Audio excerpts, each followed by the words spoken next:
1월에서 8월까지 330건이 나왔단 말이죠. 매일 한 명 이상씩 납치되고 구금이 된다라고 한다면 그건 심각한 문제죠. 외교부 장관이 얼마 전에 그 사실에 대해서 인지를 했다라고 하는 것도 대단히 충격적인 것이죠. 납치가 된 사람이 주 캄보디아 한국 대사관에 도움을 요청을 했을 때 그쪽에서는 이런 얘기를 했다는 거죠. 현지 경찰에 신고해라. 구글에 한번 돌려봐라. 만약에 이 보도가 사실이라고 한다면 빨리 우리 정부에서는 그런 반응을 보였던 주 캄보디아 한국 대사관에 있는 직원에 대해서 감사를 실시하고 어떤 조치를 취해야 된다는 것이 우선이라고. 외국에 나가 있는 외교관들이 가장 커다란 임무는 힘 있는 사람들이 외국을 왔을 때 그 사람들에게 관광 안내를 하고 뒷바라지를 하는 것이 그것이 존재 목적이 아니라는 거예요. 안녕하세요. 순천향대학교 경찰행정학과에서 범죄학을 가르치고 있는 오윤성 교수입니다. 반갑습니다. 일단 이제 왠지라고 그랬죠. 그게 이제 단지라는 뜻이거든요. 이것은 복합적인 국제 범죄 조직일 수 있다. 왜 그러냐면 거기에 가담하는 구성원들이 다양한 국적을 갖고 있어요. 구조적으로 보게 된다면 제일 위에는 그 중국계, 그리고 이제 물론 다른 나라 사람들도 있긴 있지만 우리나라 사람을 중심으로 본다면 우리나라 사람들을 유인하거나 하는 데 있어서 또는 거기에서 보이스피싱이라든가 이런 걸 하려면 이 언어가 돼야 되니까 유인하고 또는 납치하고 관리하고 또는 수익 창출하는, 그리고 이제 현지인들 같은 경우는 또 크게 두 개로 나눠지는데, 하나는 아예 거기에 고용돼서 있는 현지인들이 있고, 또 하나는 현지 경찰이라든가 또는 그 관료라든가 약간의 그 어떤 그 부패함과 연관되어 있는 그런 조직, 즉 다시 말해서 구성이라든가 이런 여러 가지 것들이 현지에 있는 경찰 또는 공무원들과 결탁하지 않으면 저런 그 거대한 조직이 지속적으로 유지해 나갈 수가 없다라고 하는 그런 측면에서 우리가 주목을 해야 될 것으로 봅니다.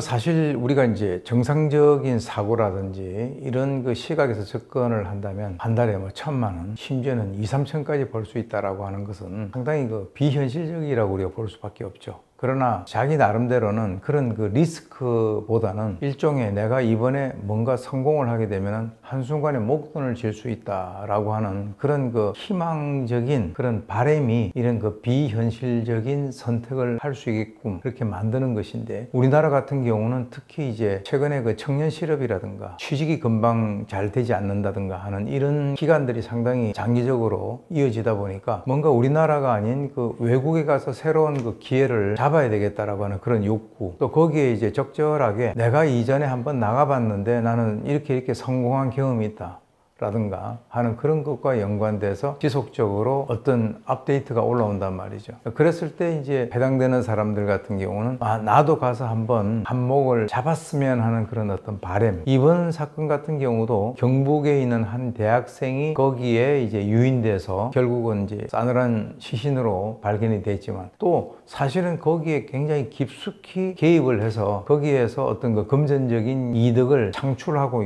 또 자기 나름대로는 그 선택을 잘했다라고 생각을 하는 그런 부류들도 있을 수 있다는 거죠. 단지 내에서 이루어지고 있는 여러 가지 것들이 노동력 착취를 한다든가 또는 그 사람에 따라서는 감금을 하고 몸값을 요구를 한다든지, 또는 뭐 거기에서 실제 보이스피싱이라든가 이런 행위를 할 때 언어가 가능한 그런 사람들을 강압적으로 이용을 한다든가 하는 여러 가지 형태로 나올 수 있었죠. 근데 이제 최근까지는 그 실체에 대해서 별로 얘기가 나오지 않다가 이제 얼마 전에 그 천즈라고 하는 중국 원래 국적이었는데 아예 캄보디아 국적을 획득을 한 그런 인물이 있는데, 그 인물이 여러 개의 단지를 운영을 하고 있고 그 수익을 내는 그 구조는 각 단지별로 이루어지고 있다. 그러니까 기본적으로는 제일 위쪽에는 중국계, 즉 다시 말해서 국적은 캄보디아라고 하더라도 중국계가 위에 도사리고 있다는 거죠. 그리고 이제 그 한국 사람들 중에서도 약간 이제 구분이 될 수 있는 것은 적극적으로 그 범죄 행위에 가담을 해서 자국민들을 한국말로 꼬드겨서 뭐 유인해서 그걸로 사람을 넘긴다든지, 또는 그쪽에 온 그 한국 사람들에 대한 어떤 관리라든가 이런 것들도 이제 있을 수가 있고요. 현지에 있는 캄보디아인들이 이제 고용이 돼가지고 뭐 일을 한다든가, 또 바깥에 있는 여러 가지 어떤 문제점 등이라든가, 이것은 현지에 있는 경찰 또는 뭐 공무원 이런 사람들은 어떤 그 부패 구조에 의해서 돈을 적당하게 주게 되면 오히려 그 범죄 조직을 보호를 해주는 그런 형태로 이제 이루어지고 있다는 거죠.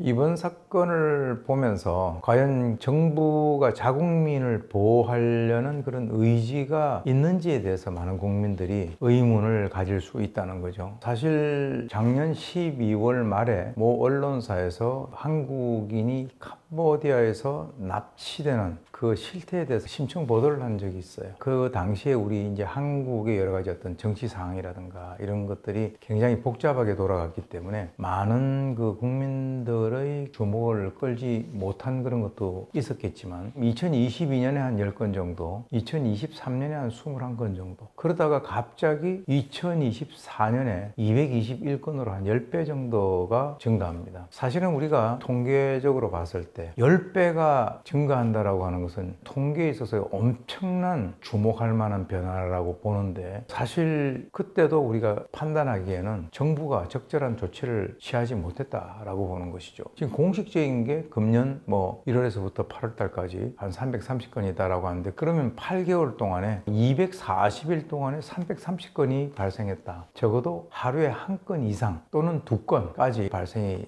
된다라고 볼 수 있는 거죠. 한번 생각을 해보게 된다면 어느 나라의 국민들, 그 나라의 국적을 가지고 있는 사람들이 특정 국가에 가가지고 매일 한 명 이상씩 납치되고 구금이 된다라고 한다면 그건 심각한 문제죠. 그 통계조차도 과연 어느 정도의 어떤 신빙성을 가지고 있는가, 신뢰할 수 있는가 라고 하는 것에 대해서 상당히 의문을 제기하고 있는 상황이죠. 이번에 이제 경북 쪽에서 대학생이 결국 시신으로 발견된 그 사건 이전까지는 국가는 물론 우리 국민들도 관심을 가지기가 상당히 힘들었다는 거죠. 그런데 더욱 놀라운 것은 지금 정부가 손을 놓고 있는 이 상황에서 현지에서 오히려 선교단체라든가 이런 사람들에 의해서 80명씩 구조가 됐다는 거예요. 그러니까 실제로 2025년 현재 우리 한국적을 가진 사람이 캄보디아라고 하는 그 나라에 어느 정도 감금, 구금 또는 납치가 되어 있는가라고 하는 것에 대해서는 정부가 정확히 파악을 못하고 있다라고 볼 수밖에 없는 것이고, 외교에 있어서의 가장 그 핵심적인 그런 책임을 가지고 있는 외교부 장관이 얼마 전에 그 사실에 대해서 인지를 했다라고 하는 것도 대단히 충격적인 것이죠. 또 하나, 납치가 된 사람이 휴대폰을 한 대는 뺏기고 가지고 있던 그 휴대폰을 이용해서 주 캄보디아 한국 대사관에 도움을 요청을 했을 때 그쪽에서는 이런 얘기를 했다는 거죠. 현지 경찰에 신고해라. 내가 캄보디아를 잘 모른다. 구글에 한번 돌려봐라. 그런 얘기가 있었고, 결국 이제 그 사람이 탈출에 성공을 합니다. 탈출에 성공해서 대사관 앞에서 전화를 걸었더니 아직 일과 시간이 시작이 되지 않았으니까 조금 있다가 와라. 그래서 그 사람이 결국 쓰레기통에서 숨어 있다가 나중에 들어갔다는 거죠. 저는 이와 연관해서 사실이라고 한다면 빨리 우리 정부에서는 그런 반응을 보였던 대사관에 있는 직원에 대해서 과연 그런 행위가 있었는가에 대한 감사를 실시하고, 만약에 있었다면 거기에 적절한 어떤 조치를 취해야 된다는 것이 우선이라고 봅니다.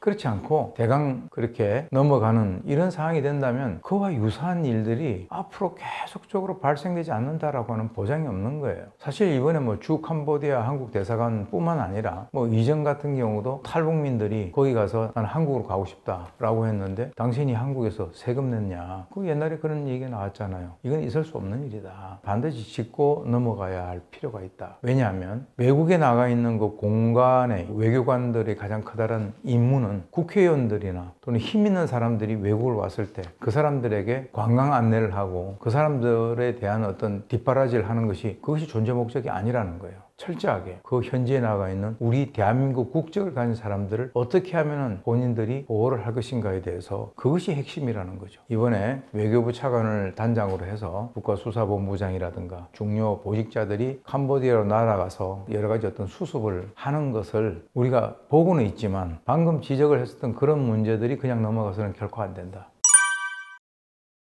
필리핀 같은 경우는 한국 사람이 한국 사람을 유괴 납치해서 살해하고 하는 그런 일이 너무 많아졌기 때문에 그 당시에 이제 코리안 데스크를 앙헬레스 쪽에 설치를 갖다가 해서 지금까지 유지가 되고 있죠. 지금 캄보디아 같은 경우는 워낙에 심각하니까 또 설치를 하자라고 이제 하는데, 사실은 우리가 코리안 데스크 데스크라고 하는 것에 대한 성격을 분명히 알아야 된다는 거죠. 코리안 데스크라고 하는 것은 우리 한국에 있는 경찰 수사관들이 거기에다가 파견 나가 있지만 분명한 것은 사법권이 없어요. 따라서 아예 없으면 더 파악을 하는 게 힘드니까 현지에 우리 경찰관들을 파견해 놓고 수사 속도가 느리거나 수사 방향이 좀 잘못됐다라고 했을 때 우리 자국민의 이익에 반하는 그런 일들이 발생했을 때는 옆에서 조금 체근하고 좀 더 이렇게 푸싱을 하는 그런 역할이지, 그 사람들이 거기에 가서 사실은 우리 국민들이 생각하듯이 마구 뭐 공조 수사를 한다고 해서 사고권을 행사한다든가 그렇게 할 수가 없는 거죠. 그거는 일종의 어떻게 보면 편법이라고 얘기를 할 수는 없지만 그것이 아주 일반적인 그런 접근법은 아니란 말이죠. 그렇게 따진다면 예컨대 미국 데스크도 있어야 되고 일본 데스크도 있어야 되고 다 있어야 된다는 거죠. 중요한 것은 우리나라 사람들의 피해가 아주 극심한 그런 상태고 엄청난 사항이 발생했음에도 불구하고 지금 그 실태에 대해서 이건 심각하다라고 국가나 국민이 느낀 것은 극히 최근의 일이라는 거예요. 만약에 한번 생각을 해보세요. 미국 시민권을 가진 사람이 3,000명 정도가 특정 국가에 그런 식으로 구금 납치돼 있다. 미국이 가만히 있을까요? 그러니까 저것은 가서 이렇게 협조를 하는 그런 것도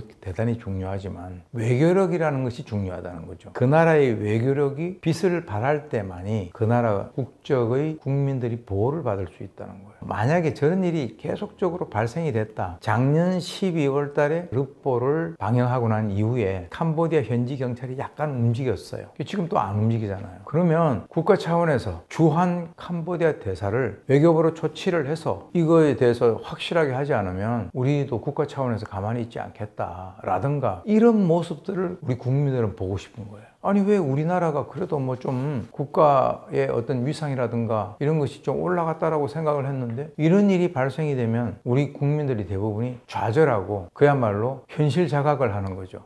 이런 대우를 받아도 국가가 가만히 있나? 일본 같은 경우에 독도 문제가 있다. 한국 외교부에서 주한 일본 대사를 조치해서 뭐 유감으로 생각한다. 뭐 이런 외교적인 어떤 액션들이 있잖아요. 이런 거는 충분히 해야 된다는 거죠. 우리나라 국적에 있는 사람들이 이런 식으로 정말 피해를 당하고 있는데 그 현지에 있는 관리라든가 경찰이라든가 정말 여러 가지 하는 것들을 봐서는 우리 국민들이 이해를 할 수 없다. 그렇게 해서 한번 뭔가 언론에다가 그런 것들을 보여준다든가 그런 것들이 필요하지 않겠어요? 초치하고 막 그걸 갖다가 온 언론들이 다 가가지고 톱뉴스로 하고 해야지 뭐 초치한다고 조용히 차 타고 와서 한잔 먹고 씩 하고. 내가 얘기하는 거는 뭐냐면 좀 약간 쇼맨십도 있어야 된다는 거예요. 그리고 이제 얼마 전에 캄보디아 뭐 관광협회장이다 이런 사람이 한 얘기 중에서 한국 정부에 대해 가지고 니네들 국민들 교육을 똑바로 시켜라 뭐 이제 이렇게 좀 과격하게 약간 변형돼서 나오긴 했어요. 그 사람이 했었던 걸 보니까 그런 의미로 얘기한 거죠. 한국 정부는 자국민에 대해서 여기에 와 있고 있는 사람들이 모두 다 선량한 사람들은 아니다. 그러니까 관광객과 범죄인에 대한 구분을 분명히 해야 된다. 이런 얘기도 있고요. 우리가 필리핀에서 한국인들을 납치해서 몸값을 요구한다든가 하는 것은 불행히도 그 가해자들이 대부분 한국 사람이었어요. 이번에도 중국계가 있고 현지인들도 있긴 있지만 핵심적 역할을 한 사람들은 한국 사람들이었다. 마치 임진왜란 때나 국가에 커다란 변란이 났을 때 적군을 인도에서 들어온 사람들이 그 당시 조선 사람이었듯이 이번 같은 경우도 결국은 한국에서 모집책으로 있으면서 그 사람들을 유인해서 데려간 사람들은 중국 사람들이 아니에요. 중국 사람이라고 하더라도 한국말을 하는 조선족들이었단 말이에요.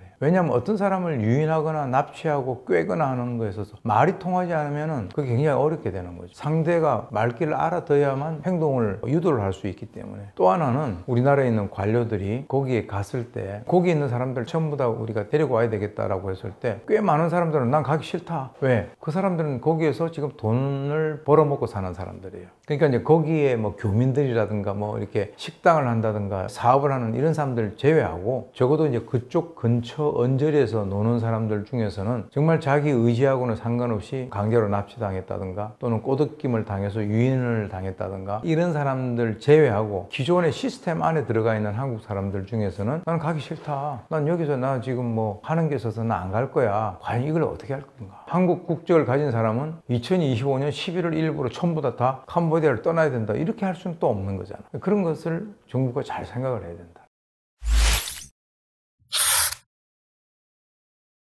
캄보디아에서 귀국을 해야 되는데 딸이 나타나질 않았다. 대한민국 경찰이 직접 구해줬으면 좋겠다. 어쩌면 범죄 조직이 그렇게 쇠뇌시켰을 수도 있죠. 너네가 여기를 탈출해가지고 캄보디아 경찰에 알려봐야 소용없다. 우리 한통속이다. 30번의 교신을 통해가지고 정확한 위치를 찾아냈는데 한눈에다가 빨간 수건하고 파란 수건을 걸어놓겠다. 우리 국기의 색깔을 거기다 걸어놓고 구조를 기다리는 그 메시지를 받았을 때 정말 눈물이 핑 돌더라고요. 예, 안녕하세요. 인천 연수갑 출신 민주당 국회의원 박찬대입니다.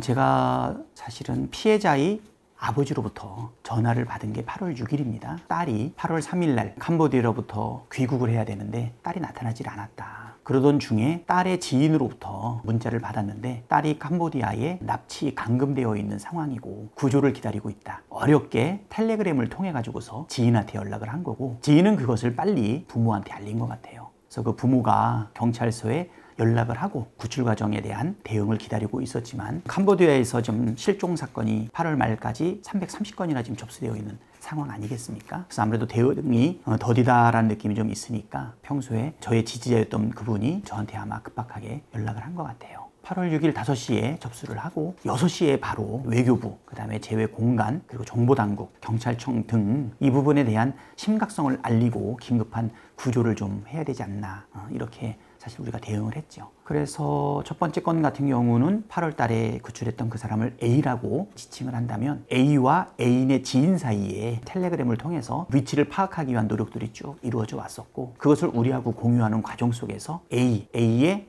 지인, A의 아빠, 그리고 저의 의원실, 이렇게 공조를 해가지고 결국 A의 위치를 파악하는 노력을 며칠 동안 진행을 했고요. 극적으로 그 위치를 파악을 하면서 현지 공조를 통해가지고 그 현장에 급습을 하게 되고, 그리고 그 자리에 같이 갇혀 있었던 14명의 한국인들을 한꺼번에 구출하는 게 첫 번째 사건입니다. 두 번째 사건은 9월 달에 있었는데요. 8월 달에 있었던 14명 구출 사건이 일부 언론을 통해가지고 조금 보도됐던 내용을 두 번째 사건의 부모님이 알게 되신 것 같아요. 우리 청년 2명인데요. 한 사람을 B라고 하고 한 사람을 C라고 하면, B도 역시 그 현지에서 조직원의 폰을 잠시 습득을 해가지고 텔레그램으로 자기의 위치를 현지에 있는 식당에 알리고, 현지에 있는 식당 주인이 그것을 한국에 있는 B의 어머니한테 알립니다. 어머니는 이걸 가지고서 아들을 구출하기 위해서 노력을 하다가 사실 적발이 되어요.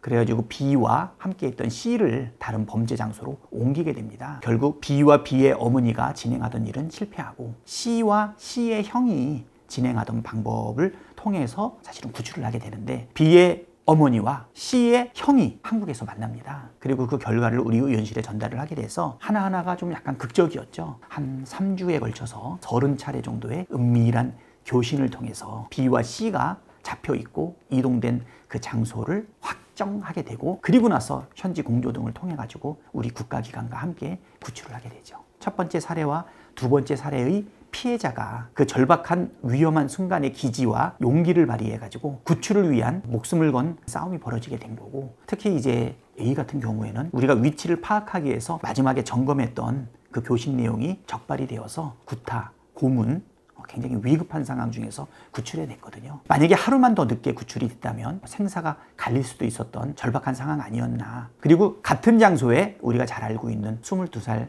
청년의 죽음이 하루 전날 있었습니다. 굉장히 좀 안타깝죠. 하루가 빨랐다면 8월 8일 날 사망했던 그 사람을 혹시 구할 수 있지 않았나라고 하는 안도심과 절박함, 안타까움이 함께 있는 사건이었고요. B하고 C도 그런데 공통점은 그겁니다. 본인들이 탈출하기 위해서 죽음과 감시, 공포가 있는 종에서 용기를 잃지 않고 해냈다는 점. 그리고 거기에 첫 번째 접촉자들은 누굽니까? 지인과 가족들 아니겠어요? A의 아버지, B의 어머니, C의 형. 이들이 가족들을 구하기 위한 엄청난 노력, 그리고 그것을 우리한테 전달해서 의원실과 함께 그들의 위치를 파악하기 위한 노력이 개별적으로 이루어졌다는 것이죠.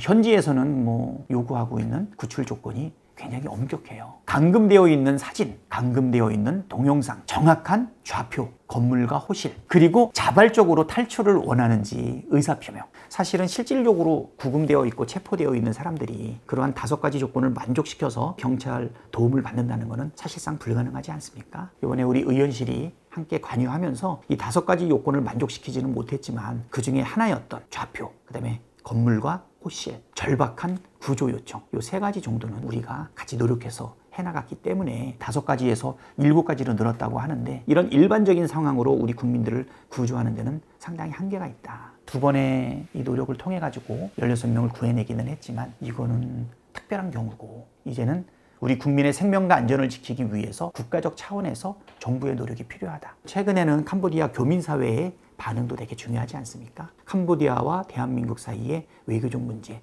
경제적 문제, 그리고 국민의 생명과 안전을 지키기 위한 안보적인 문제, 뭐 이런 것들이 종합적으로 다 검토가 돼야 된다라고 하는 부분이고요.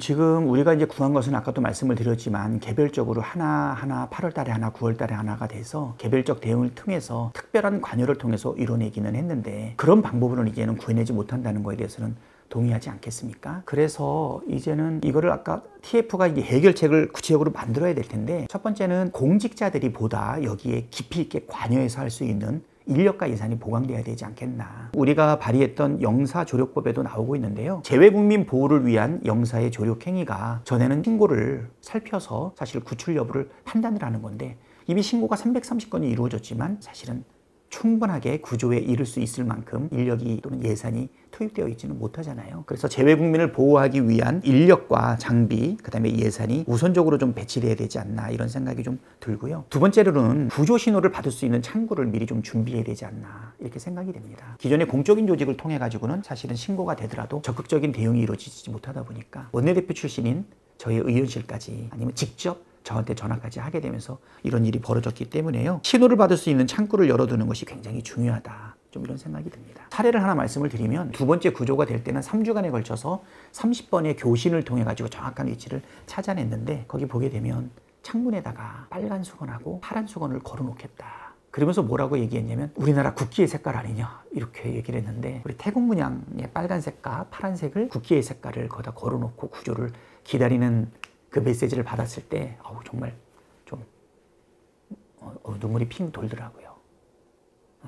그들에게 있어가지고 국기의 색깔, 국가란 무엇인가, 우리 국민들이 국내든 국외든 절박한 구조를 요구하는 그 순간에 포기하지 않고 찾아내줄 거라고 하는 그 믿음, 국민들이 그 마음을 가지고 기지와 용기를 발휘했던 것 아닌가. 그래서 위기의 순간에 연락할 수 있는 어떤 식으로의 창구가 열려 있어야 되지 않겠나, 좀 이런 생각이 좀 들고요. 저희는 이제 마지막 교신에서 그 내용을 확인하고 난 다음에 이 부분을 공유해 가지고 정확하게 B하고 C를 구출하는데 사실은 도움을 줄 수 있었던 것이죠. 그리고 이제 세 번째 방법은 뭐냐면 아무래도 폰을 가지고 들어갔다가 캄보디아 현지에서 여권과 폰을 뺏기지 않겠어요? 그럼 만약에 신고가 들어오든지 아니면 그 전에 실종과 관련된 일을 조사를 한다면 신호가 마지막에 끊겨져 있는 그 지점에서 현지 경찰과 우리 대한민국 경찰이 공조해서 함께 작업을 할 수 있는 코리안 데스크가 만들어지는 게 급선무 아닌가 이런 생각이 듭니다. 캄보디아 당국이나 캄보디아 국가의 반발도 일부 있기는 있는데 첫 번째 케이스에서 A는 텔레그램 메시지에 이런 말을 꼭 넣습니다. 현지 경찰을 통하지 말고 대한민국 경찰이 직접 구해줬으면 좋겠다.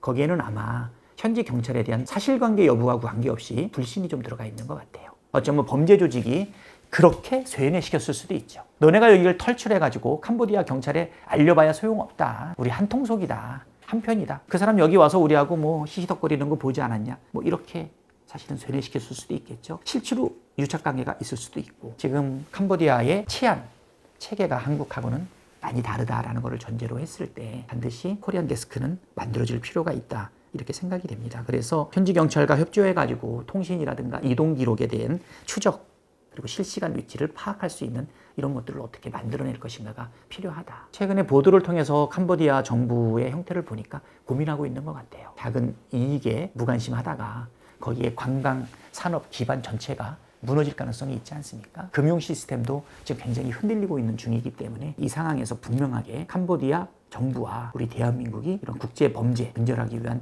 노력을 같이 이끌어 나가야 될 텐데 캄보디아 정부의 전향적인 자세전 변화가 있어야 되기 때문에 시일은 걸리지 않나.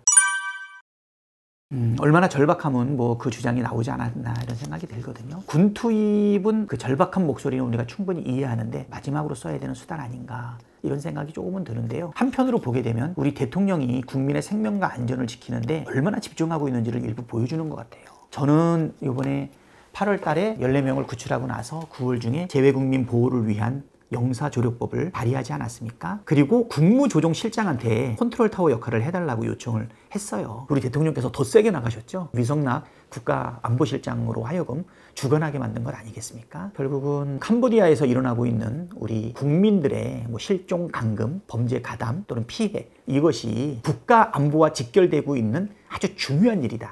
여태까지 국가안보실장이 하는 거라고 하면 전쟁, 남북관계, 핵 문제 이런 국민의 생존권이 걸려있는 아주 위중한 안보 상황인데, 그 역할을 담당하고 있는 국가안보실장이 관여했다는 것은 마치 전쟁을 대하는 것과 같은 그 정도의 각오 아닌가. 군사작전과 관련된 부분은 우리의 국민을 안전하게 보호하거나 우리 국내법에 의해서 사실은 처리하기 위해서 우리가 얼마나 집중해야 되는가라고 하는 것을 좀 극단적으로 보여준 목소리 아닌가 이렇게 생각이 되고요. 저한테도 군사 행동해야 된다라고 하는 문자 어마어마하게 옵니다. 그 정도로 위중한 부분이다 이렇게 봐야 될 것 같습니다.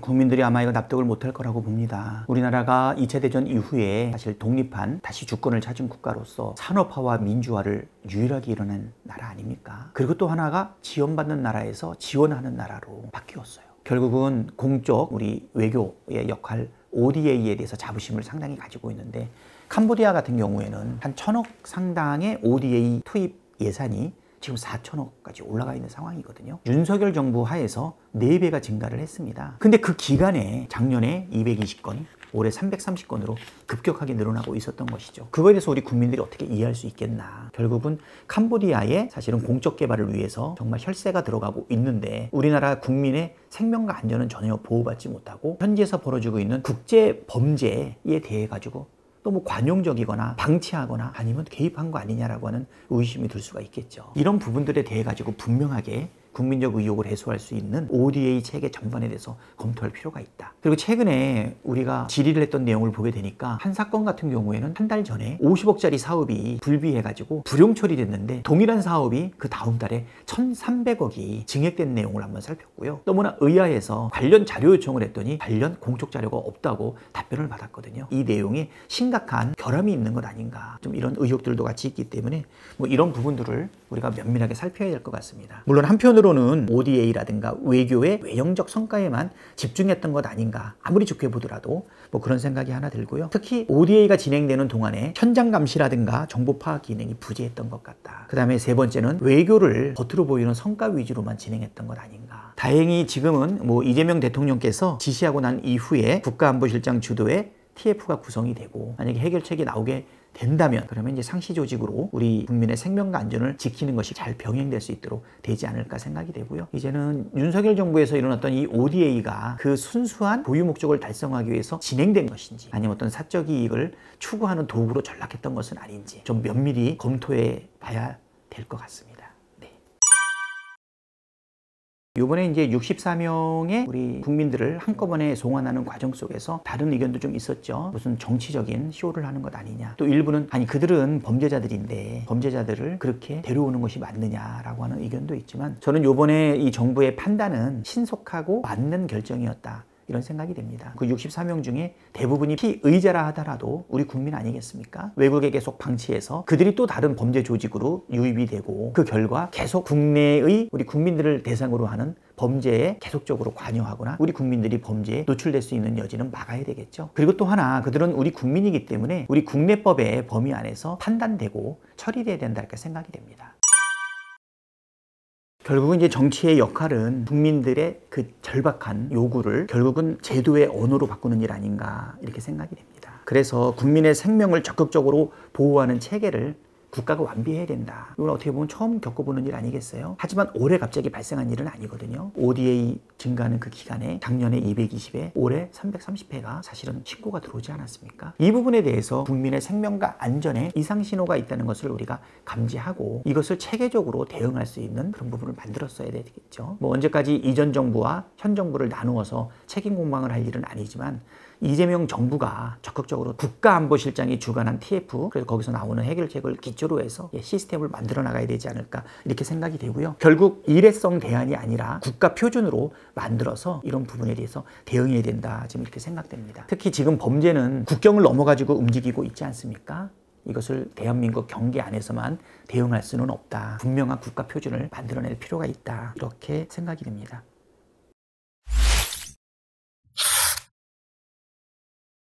캄보디아에는 이미 한국 실정법을 어기고 도피한 수배범들이 많아요. 그런 사람들만 데리고 와서 지금 스포트라이트 빵빵빵빵 터뜨리는 거거든요. 범죄 단지에 가서 설명을 다 들어요. 여기가 어디고 이미 거기는 텅 비어 있어요. 그런데 거기에 제 휴민트들이 있어요. 정보원들이.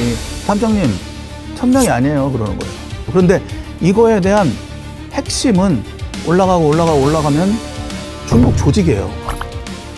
반갑습니다. 국내 1호 탐정으로 몇몇 매체에 소개되었던 임병수 탐정이고요. 사회적으로 이슈가 되는 내용들 분석도 하고 전방위적으로 탐정 활동을 하고 있습니다. 최근에 이제 캄보디아에 우리 학생이 사망한 사건이 벌어지면서 이슈가 된 거거든요, 사실. 이게 작년 2024년 국정감사 자료를 보면 국힘의원들이 여러 가지 문제를 제기합니다. 캄보디아에서 우리나라 국민들이 이렇게 문제가 일어나고 있다. 알고 있냐? 행정부 담당자에게 얘기를 했음에도 불구하고 그 부분은 잘 모르겠다.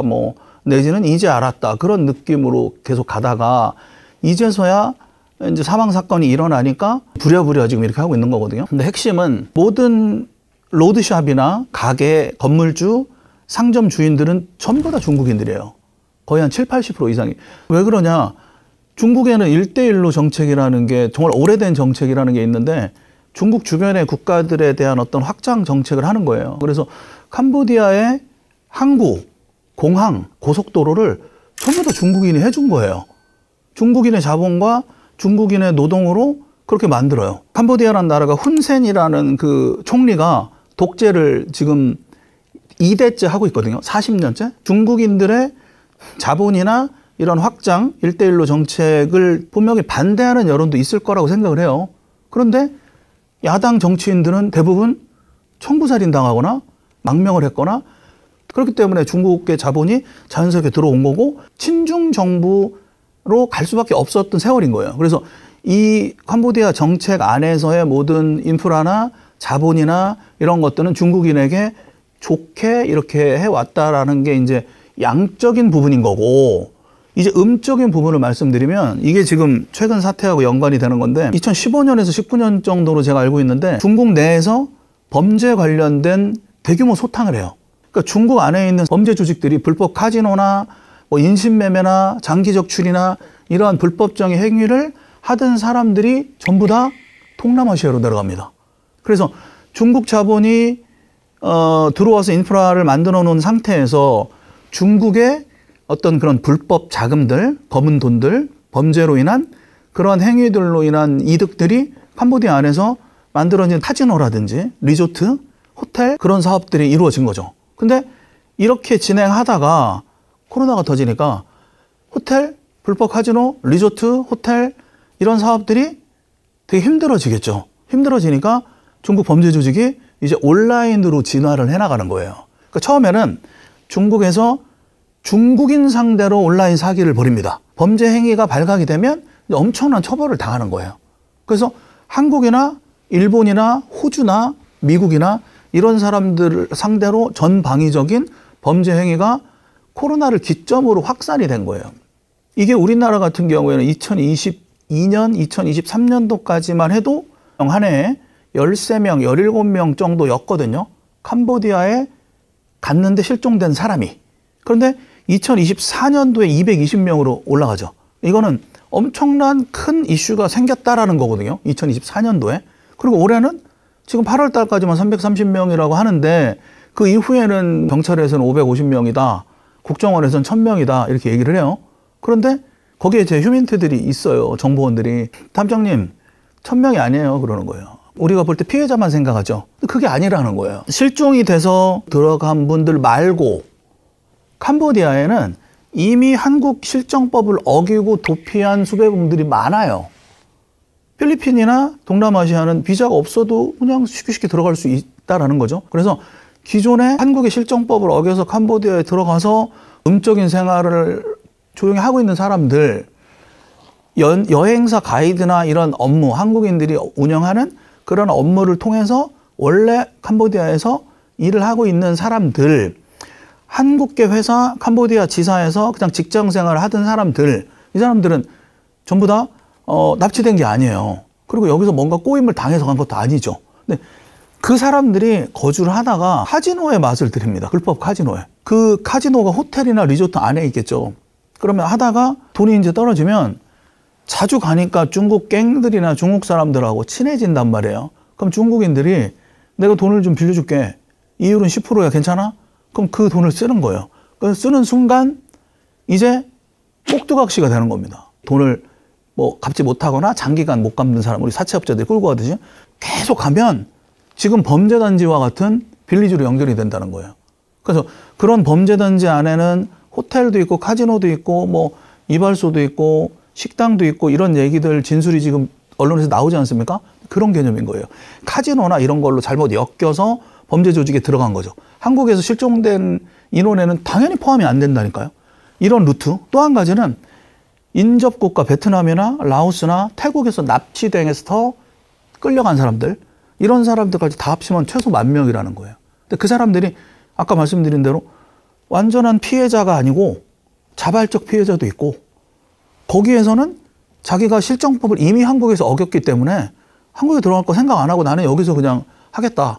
근데 그 조직 안에 들어가면 자기들만의 낙원처럼 만들어 놨대요. 거기서 보이스피싱이나 이런 거를 일하는 사람들이 월급도 받아요. 매출이 좋은 사람은 인센티브도 받아요. 매출의 5%, 10%. 그래서 그 돈을 벌어서 전부 다 성매매와 마약에 탕진하는 구조를 만들어 놓는다는 거예요. 중국인들이. 생태계를. 그러니까 거기서 절대로 나갈 필요도 없고 나가고 싶지도 않아 한대요. 그래서 이거는 저는 이미 제가 알고 있는 팩트였는데 최근 뉴스를 보니까 나는 한국으로 돌아가지 않겠다라는 피해자들이 있다라는 거예요. 우리가 볼 때는 이해가 안 되는 거죠. 그래서 핵심은 중국의 자본이고, 저도 뭐 얘기하면서 사실 조심스럽긴 한데 1대1로라는 그러한 인프라를 통해서 중국의 범죄 조직이 자연스럽게 동남아시아로 들어왔고, 범죄 조직이 하는 비즈니스는 전부 다 카지노, 인신매매 이런 것들이기 때문에 그런 터전이 형성이 됐고, 중국인을 상대로 범죄를 일으키다가 처벌이 세기 때문에 인접국가, 대한민국이나 대만이나 일본이나 서양 사람들을 상대로 진행을 했는데, 미국 같은 경우에는 정말 오래전부터 자국민에 대한 보호 정책과 보고와 조사에 대한 어떤 그런 예고나 이런 것을 했단 말이에요. 미국과 영국은. 그리고 일본 같은 경우에도 외무성에서 벌써 3년 전부터 아주 위험한 국가다, 일본 국민을 보호해야 된다라는 걸 했어요. 하지만 우리나라는 이제서야 이러고 있는 게 아주 큰 차이죠. 한국 사람들은요, 자금이체를 다 인터넷 뱅킹으로 합니다. 스마트폰 하나면 끝납니다. 이 디지털화가 거의 세계 최고 수준이기 때문에 여권하고 스마트폰 하나만 뺏으면 된다. 두 번째는 한국 사람들이, 특히 이제 MZ 세대들이 취업이나 이런 것들이 많이 안 되는 상태거든요, 지금. 다른 나라보다 훨씬 더 안 되는 상태니까 어떤 재테크나 금전적인 그런 거에 대한 갈급함이 있겠죠. 월급을 한국에서는 한 300만 원밖에 못 받지만 여기 오면 1,000만 원 정도 줄 수 있고, 그럴듯하게 속이면은 넘어간다라는 거예요. 하나를 좀 더 추가한다면 어떤 정부의 적극적인 가버넌스, 국민에 대한 어떤 관심, 그런 것들이 많이 부족하다라는 생각이 들어요. 그게 아마 좀 피해자가 많이 양상된 이유라고 생각해요. 시아누쿠빌에 우리나라 뭐 2차관이 가고 국정원 직원이 가고 국수본에서 갔다 왔죠. 우리나라 자국민을 대상으로 범죄 활동하고 있는 사람 60여 명만 데리고 왔어요. 그리고 지금 조용해졌습니다. 난 이게 정말 문제라고 생각하거든요. 자, 보세요. 시아누쿠빌을 2차관이 가서 캄보디아 관료들한테 설명을 듣습니다. 범죄단지. 이게 단지가 중국말로 웬치 그러는데 범죄단지에 가서 설명을 다 들어요. 여기가 어디고, 이미 거기는 텅 비어 있어요. 시아누쿠빌 그 집중 스포트라이트를 받은 그 지역만 갔다 온 거예요. 그런데 그 범죄단지가 수백 개예요, 수백 개. 그리고 지금 제가 듣는 정보에 의하면 시아누쿠빌에 있는 복고산 안에 있는 그 컴플렉스 주변 반경으로 다른 범죄 단지들은 영업을 하고 있어요, 지금. 그래서 그 사람들에 대한 구인 광고가 오늘도 올라왔습니다. 그 범죄 단지에서. 자, 중요한 거는 우리나라 자국민을 상대로 범죄를 저지른 그 친구들이 이슈가 아닌 거예요. 중요한 건 피해자라는 거거든요. 캄보디아에 코리안 데스크를 만들어야 된다라고 이슈가 확 됐었습니다. 근데 저는 모 유튜브와 제 채널에 이렇게 얘기했어요. 코리안 데스크 가는 경찰이 없을 거다. 지원하지 않을 것이다. 왜냐하면 위험하고 일단 수사권을 주는 게 아니에요. 그냥 데스크 하나 주고 옆에서 이렇게 보는 거예요. 그래서 어쨌든 코리안 데스크는 무산됐다라고 얘기를 들었고 그냥 태스크포스 팀을 만들겠다 정도만 얘기하더라고요. 관료들이. 근데 이게 훨씬 더 전 무책임하다고 생각해요. 코리안 데스크를 그래도 만들어야 돼요. 그렇게 실질적으로 보여주는 데스크를 만들어 놔야 소식이라도 듣습니다. 태스크포스 팀은요, 지금 좀 전에 말씀드린 대로 범죄단지 비어있는 데 가가지고 설명 듣고 온 게 다예요. 그리고 거기에서 캄보디아 경찰들이 던져준 사람들이에요. 60몇 명은. 자바로 신고한 사람 한두 명 있고. 그런 사람들만 데리고 와서 지금 스포트라이트 빵빵빵빵 터뜨리는 거거든요. 어떤 역량도 안 되고 로드맵도 없다고 저는 생각을 하는 거죠. 그러니까 누군가는 지금 해야 되거든요. 근데 이게 일회성으로 끝날 확률이 높아요. 한국인이 한국인에 대한 범죄를 저지른 걸로 꼬리 자르게 할 확률이 높아요. 그런데 이거에 대한 핵심은 올라가면 중국 조직이에요. 그 중국 조직에 대한 것들은 지금 커팅하고 있는 거예요. 그래서 우리나라 실질적으로 피해 당한 사람들, 진짜 순진하게 모르고 진짜 끌려가가지고 감금 당한 사람들, 그 사람들을 구해와야죠. 장기 밀매로 연관이 완전히 돼 있고요. 그건 옛날부터 제가 하는 얘기고, 이 사람들은 무조건 돈이 목적이에요. 불법 카지노나 도박이나 스캠을 하는 이유는 돈 때문에 그런 거죠. 한국 사람들을 고수익 알바로 이렇게 믿게 해가지고 이들이 딱 갔을 때는 일단 때린다는 거죠. 쫄게 만들어야 될 거 아니에요. 잡아놓은 다음에 이들에 대해서 이제 일을 시키겠죠. 돈 되는 걸 시키기 시작하는데 이 사람이 잘할 수도 있고 못할 수도 있잖아요. 근데 이걸 시켜보고 저걸 시켜보고 잘하는 게 있다. 그러면 이제 그 사람을 키웁니다. 거기서. 키우다 보면 자연스럽게 스킬을 연마하겠죠. 그럼 그 사람은 중간체까지 키운다라는 거예요. 주특기를 발견했으면 그걸로 계속해서 돈을 벌게 하는 거죠. 그러다가 니네 여기 있으면 정말 좋은 거야. 내가 월급도 주고 실제로 인센티브도 주고 성매매도 할 수 있게 해주고 그 안에서 다 카지노도 게임할 수 있게 해주고 마약도 뭐 자발적 비자발적으로 즐겁게 만드는 거죠. 익숙해지게 만드는 건데 이 안에서 이것도 저것도 다 안 되는 사람들이 있을 수 있잖아요. 실적이 안 나오는 사람. 그 사람들은 실적이 안 나오면 일단은 때려보기도 하고 폭행도 하고 고문도 하고 하는데 그래도 실적이 안 나오는 사람들은 어쨌든 사람을 하나 납치해 왔으면 돈으로 바꿔야 되는데 일을 못하면 돈으로 바뀌지가 않는 거죠. 그럼 효용 가치가 없잖아요. 다른 쪽에 팔아요. 안 살 수 있잖아요. 예를 들면 뭐 갑자기 장애가 됐다든지 그런 경우 효용 가치가 전혀 없다. 정말 뽑아먹을 게 없을 때 장기 적출을 한다는 거거든요. 진짜 더 이상 얘는 나올 게 없다. 그러면 배가 와요, 배. 그러니까 시아누크빌이 부산항처럼 바닷가에 있단 말이에요. 배에 태워서 중국으로 오네요. 그럼 중국으로 팔려간다는 건 장기 적출이다라고 그들이 얘기를 한대요. 그래서 이거를 언론에도 잠깐 나왔어요. 각막 빼고 간 빼고 이런 걸 협박한다고. 잘 아시다시피 한 50% 이상이 다른 데 넘어갔다 봐야 돼요. 국경을 지나가지고. 원래 이게 캄보디아보다는 에서 이게 먼저 했습니다. 범죄도시 1, 2, 3, 4가 있지 않습니까? 후에 나왔던 이야기인데 그 사건이 실화거든요. 상식적으로 생각하면 자기 나라의 자국민에 도움이 되는 국가나 조직이든 깡패든 누구든 간에 그게 자기 국가에서는 세금을 끌어들이니까 공산국가의 어떤 그런 특성이 있다 보니까 이런 부분이 우리가 해외에 수사하는 게 많이 바뀌는 부분이 많습니다. 일단은 그 캄보디아 이런 관련된 부분은 원래는 피해자가 가장 많은 건 중국입니다. 그리고 두 번째 대만 쪽이었고요. 4, 5년 전부터 시작이 됐던 부분들이고 지금 우리나라에서 이런 일이 이제 많이 발생하고 있는 이유는 경기가 안 좋다 보니까 해외에 돈 벌러 가는 그런 입장이 되다 보니까 그 취업 사기라고 해야 되죠. 우리가 이제 타깃이 된 거죠. 일단 우리나라 자체가 이제 그 어떻게 보면 선진국이지 않습니까? 선진국이고 그러다 보니까 보시피싱 이런 게 오래전부터 우리나라 국제적으로 우리가 타깃이 돼 있었고 그 모든 전통적으로 오래 흘러왔던 그런 부분들을 생각했을 때는 한국이 가장 좋은 이제 먹잇감이라고 생각하지 않을까. 지금 현재 기자님께서는 보이스피싱 전화가 오고 있습니까? 안 오죠. 이제 그런 조직들이 이제 다 이제 이 시스템 자체가 바뀐 거죠. 보이스피싱의 문자를 링크를 그렇게 스파이비 깔리는 그런 개념은 한 10년 동안 많이 해먹었기 때문에 지금은 굳이 이 방식이 이제 안 먹히더라는 거죠. 어떤 뭐 지인이 납치 아니면 뭐 사랑한다 이런 식으로 해서 결과적으로 그 조직들이 업종을 그렇게 전환을 했다 보시면 되는 겁니다. 그렇게 해서 지금 그게 좀 강범위하게 좀 많이 커졌다 저는 보고 있습니다.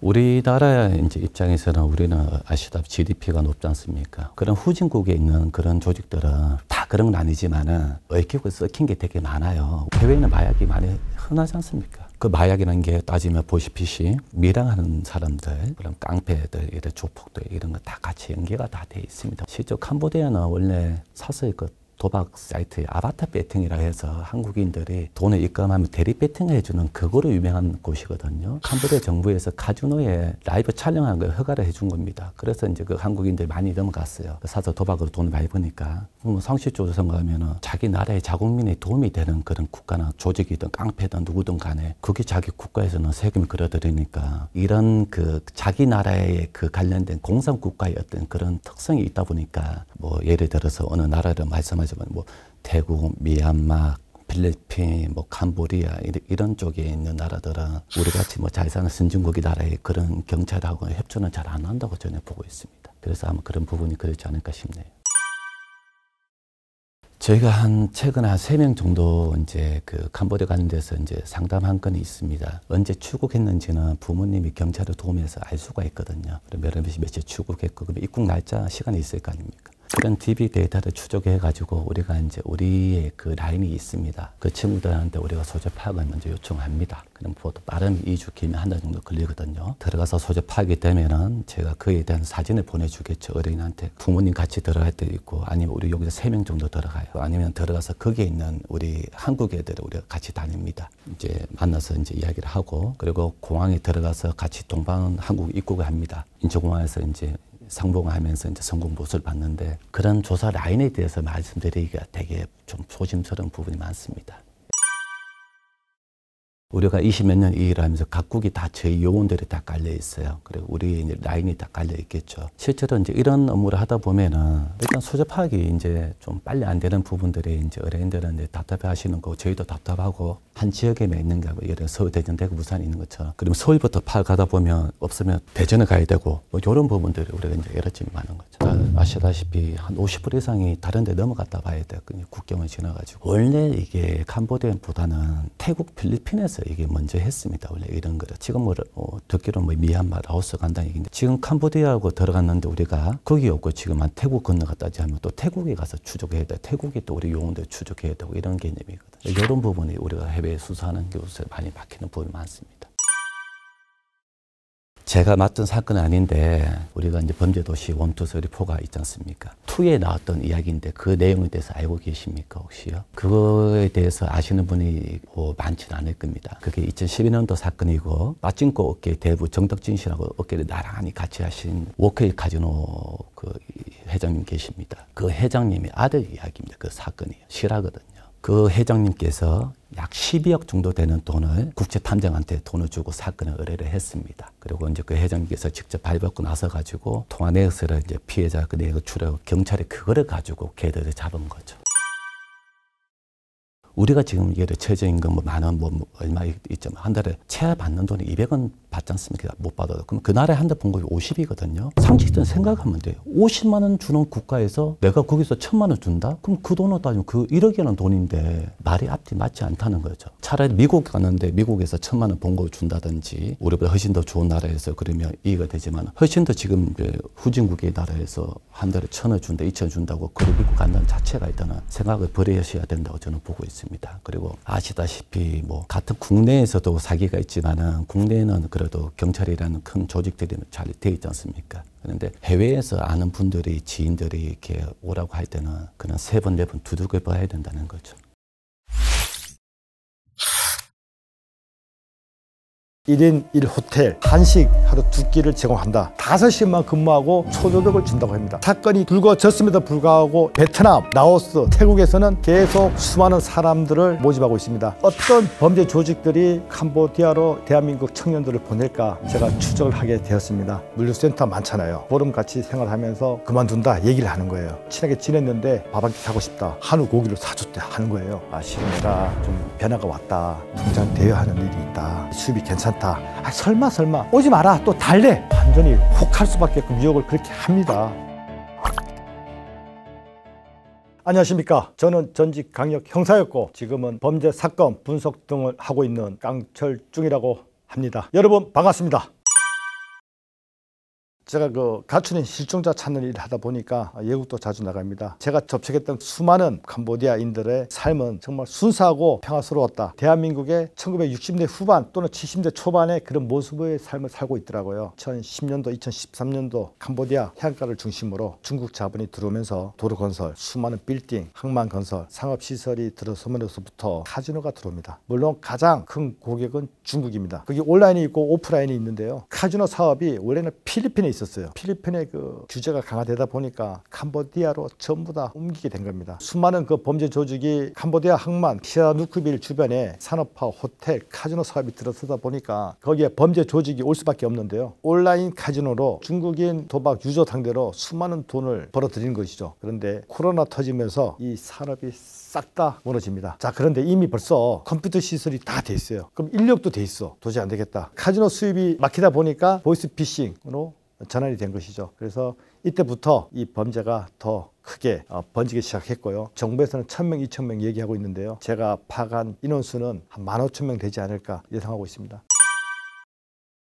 그 온라인 불법 취업 알선 사이트인데요. 일명 헤데스라고 합니다. 이 사건이 계속 불거졌음에도 불구하고 인근 국가 베트남, 라오스, 태국에서는 계속 수많은 사람들을 모집하고 있습니다. 거기에 그 멘트를 보니까요. 현혹될 수밖에 없습니다. 일단 한국인을 환영한다. 월 1,000에서 1,500만 원을 벌 수 있다. 1인 1호텔, 한식 하루 2끼를 제공한다. 일하는 시간은 일주일에 5일, 아침 9시부터 오후 2시까지 그럼 5시만 근무하고 1,500을 준다고 합니다. 그 어느 누구도 믿을 수도 없어. 말도 안 되는 상황이니까 그 터치를 하면 안 되는데 거기에 이제 텔레그램 그 주소가 나와 있어요. 그걸 보고 그냥 무시하면 되는데 저게 진짜 가능할까? 라고 생각하는 우리 젊은이들이 많이 있어요. 그 터치하는 순간 미끼를 문 것인데 이때 이놈들이 던지는 메시지는 뻔한 것이죠. 당신의 학력, 당신의 능력을 지켜 세워주는 것이죠. 그만큼 공부 많이 했느냐, 똑똑하다. 우리는 이런 IT 산업을 하고 있는데 여기는 고급 인력이 없다. 너의 그 정도의 수준이면 여기 캄보디아에 오면 석 달 정도, 넉 달 정도 일하면 4,5천을 벌 수가 있다 하고 던지는 거예요. 그러면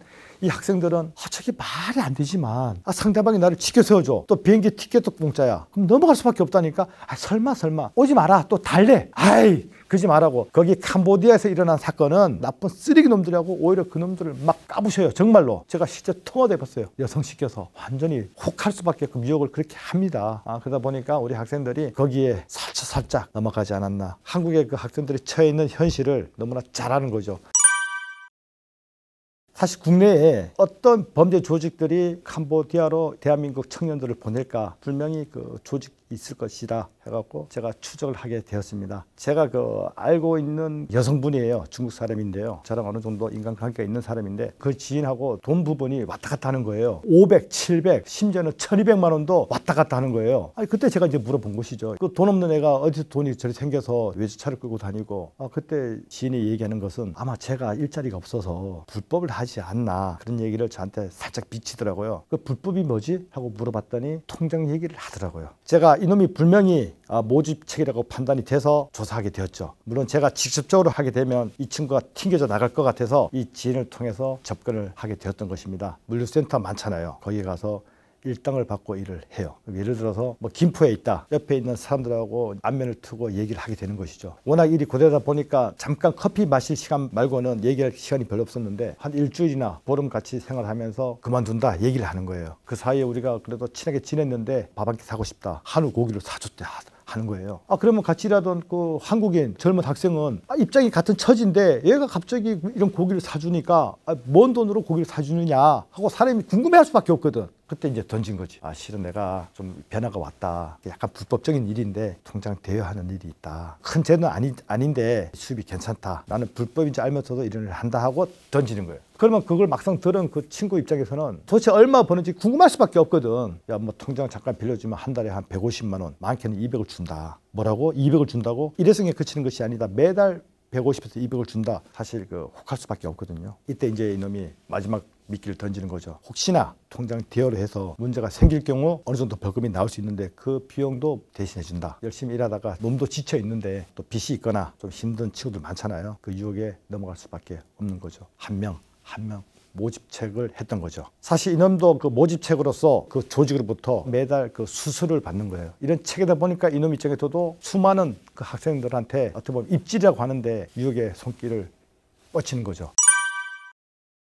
최근 캄보디아에서 대학생 박 씨가 강제로 마약을 흡입하는 그 장면이에요. 이 숨진 박 씨가 대포 통장을 대여해 준 거예요. 캄보디아 갔는데 한국에 있는 그 대포 통장이 잠겼다. 돈이 인출이 되지 않았던 거예요. 이 마약을 강제로 마시게 하면서 너가 불어라. 너가 한국에 있을 때 비밀번호를 네가 스스로가 바꾼 거 아니냐 해서 비밀번호를 대든지 아니면 네가 돈을 물어내라 해갖고 그 부모한테까지 전화를 한 것이에요. 그러니까 강제로 마약을 흡입하게 했고 그게 어떻게 보면 그놈들의 치조 과정인데 마약을 흡입하게 했음에도 불구하고 얘가 더 이상 나올 말이 없으니까 이때부터 그 주범이죠.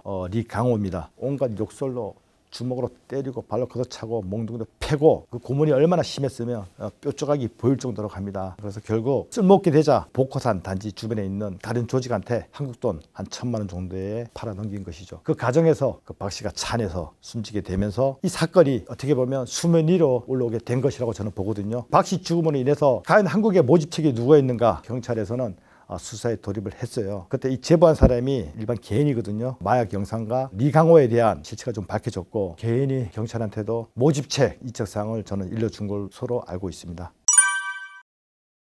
캄보디아에 범죄 단지가 많은데요. 여기는 태자 단지입니다. 보통 이놈들의 그 조직 체계가 총책, 일명 제가 수계라고 말씀드릴게요. 피라미드식으로 쭉쭉쭉 내려와 있는데요. 그 현장에서 박 씨를 차에 싣고 가던 중국인 범죄 조직 3명. 물론 현장에서 2명이 검거됐고 은신처에서 1명이 체포돼서 3명이 체포가 되었습니다. 그 3명의 중국인들은 실제 박 씨를 살해할 때 폭행을 가한 인물들은 아니에요. 단순 조직원들이에요. 그 위에 바로 이 조선족 중국인 범죄자들이죠. 리강호랑 일명 닭기란 놈, 올해 41세, 한 1m 75 정도의 마른 체형인데요. 이름까지 어느 정도 지금 밝혀졌습니다. 보이지 않는 곳에서 범죄자를 추적하고 있는 일명 천마라는 친구가 그놈의 인적사항을 찾아내었습니다. 아마 수사기관에서도 그놈을 쫓고 있을 겁니다. 리강호는요, 2년 전이죠. 당시 한국이 들썩거렸는데요. 서울 대치동 학원가에서 음료에다가 필로폰을 섞어서 정신 집중력 강화에 좋다면서 나눠줬어요. 이것도 그 주범이 리강호입니다. 근데 리강호는 이미 그 전에 중국에서 마약 밀매업으로 이미 적색 수배가 내려진 상태이죠. 그 공범들은 이미 체포가 되어서 사형 선고 받았고요. 리강호 역시 현재 중국에서는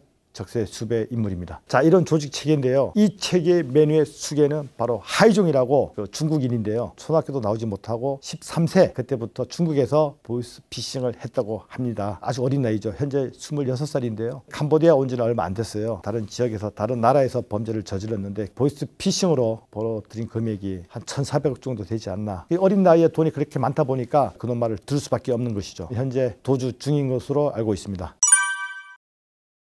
지금 현재 캄보디아에는 수많은 범죄 단지가 이제 언론에는 50여 군데라고 지금 밝혀졌는데요. 그런 범죄자들이 마음껏 범죄 행위를 한다. 국가기관, 정부기관 도움 없이는 절대 불가능하다고 저는 봅니다. 왜 그러냐면 성벽도 높이 쌓여져 있고 출입문도 완전히 봉쇄가 되어 있고 한번 들어가면 나오지를 못해요. 이 범죄의 수계 프린스 그룹의 회장 천지입니다. 올해 38살인데요. 2010년도에 중국에서 캄보디아로 들어와요. 처음에는 그 조그만 인터넷 카페 그런 사업을 하게 되었는데 한 3년 4년 그 사업을 하다가 무르발식으로 사업을 확정을 해요. 부동산, 금융 이런 일을 하게 되면서 정재계 인맥을 동원하게 되는 거예요. 훈센 총리 거기 고문으로 있어요. 심지어는 그 아들 훈센 마넷이라고 그 장남이 총리로 임명되었는데 역시 여기에도 천지가 고문 자리로 있어요. 수많은 정재계 인사들한테 로비를 했고 비자금이죠. 심지어는 3년 전에 열렸던 아세안 정상회의에서 천지가 각 정상들에게 3,000만 원 상당의 고급 시계를 선물로 줍니다. 그럼 훈센이 이 천재가 얼마나 이쁘겠어요, 그죠? 왜 수많은 비자금을 받을 것이고 이런 유착관계가 있는 것은 명백한 사실이에요. 이미 3, 4년 전부터 미국, 영국 등지에서는 온라인 사기 범죄의 수계로 보고 쫓고 있었어요. 무려 그 비트코인에서는 21조, 미국에서는 압류를 걸었고 영국에서는 현금 자산 무려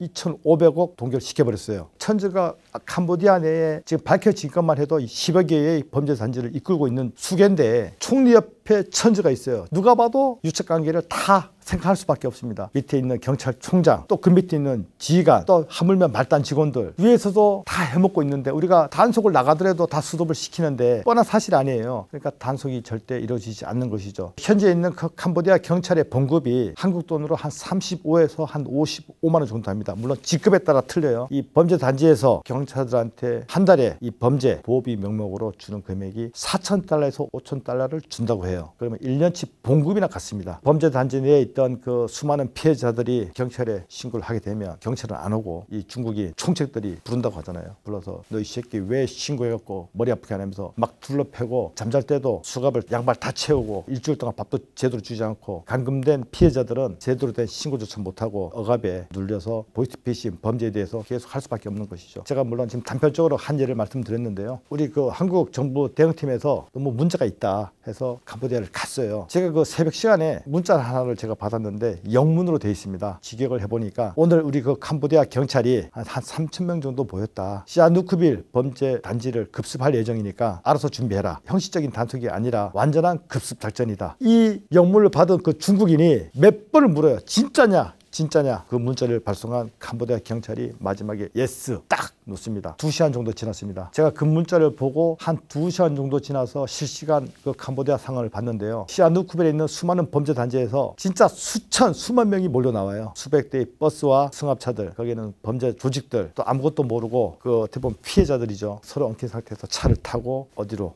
가는 그런 영상을 제가 직접 보았습니다. 경찰의 도움이 없이는 범죄 단체에서 그 수많은 수만 명이 나올 수가 절대 없는 거죠. 이때 캄보디아 군과 경찰은 시아누크빌로 알았습니다. 어디로 갔느냐? 푸놈펜 시내 마약 현장을 급습을 합니다. 중국인, 베트남, 캄보디아인 한 200여 명을 체포를 합니다. 뭐 쇼죠, 쇼. 뭐 무슨 쇼입니까? 한국 정부 팀도 와 있고 뭐 우리는 이렇게 불법에 대해서 단속도 한다. 그걸 보여주기식이죠. 또 최근에 다른 팀이 또 갔더라고요. 또 놀라운 사실이 밝혀졌잖아요. 박 씨의 그 시신이 안치된 곳이 불교 사원인데요. 저도 처음 알았습니다. 캄보디아인들은 사망하면 장례식 하정터라고 하죠. 하정터가 없어서 개인 집에 그런 전문으로 하는 사람을 불러서 집에서 하정을 한다고 해요. 우리 그 정부팀하고 현지 경찰하고 불교 사원에 안치된 대학생 박 씨 그 하정터에 갔는데 한국인 시신 3구가 나왔습니다. 시신이 언제 들어온지도 모르고 있고 병사라고 그렇게 돼 있는 것을 보고 한국 경찰 입장에서는 범죄 의심될 만한 일은 없다고 하는데 좀 답답합니다. 22일 날도 그 캄보디아 경찰이 푸놈펜 온라인 사기 범죄 단지를 덮쳤는데요. 거기서 한국인 57명, 총 86명이 현장에서 온라인 사기 범죄로 단속을 당했거든요. 제가 그 영상을 보면서 느낀 것은 피해자는 없는 것 같아요. 보통 우리가 그 범죄 현장을 급습하면 정말 피해자는 너무 고맙고 기뻐서 눈물을 흘리고 살려달라고 해요. 근데 이놈들은 벌써 몸 다 뒤로 돌리고 고개를 푹 숙이고 있어요. 이번 현장을 급습한 이 온라인 사기 범죄자들은 피해자들이 아닌 범죄자임이 명백하다. 저는 그렇게 생각하고요. 우리 정부 대응팀이 현장에 계속 있다 보니까 캄보디아 경찰도 도저히 안 되겠다. 뭔가 해야겠다. 그런 마음으로 지속적으로 범죄 현장을 단속하는 것으로 알고 있습니다. 저는 좀 바라고 싶은 것이 있어요. 저도 국내 범죄 관련해서 개인 신분으로 추적하고 있었는데요. 그러면서도 저 역시 마음이 아프고 좀 부끄럽고 반성하고 있었는데 우리 정부팀도 마찬가지입니다. 전부 다 손 놓고 있었거든요. 뒤늦게 현장에 갔지만 이것이 일회성이 아닌 좀 힘들더라도 뿌리가 뽑혔으면 좋겠습니다. 그때까지 남아 주셔서 사기 범죄에 대해서 근절할 수 있는 그런 모습을 좀 보여주셨으면 합니다.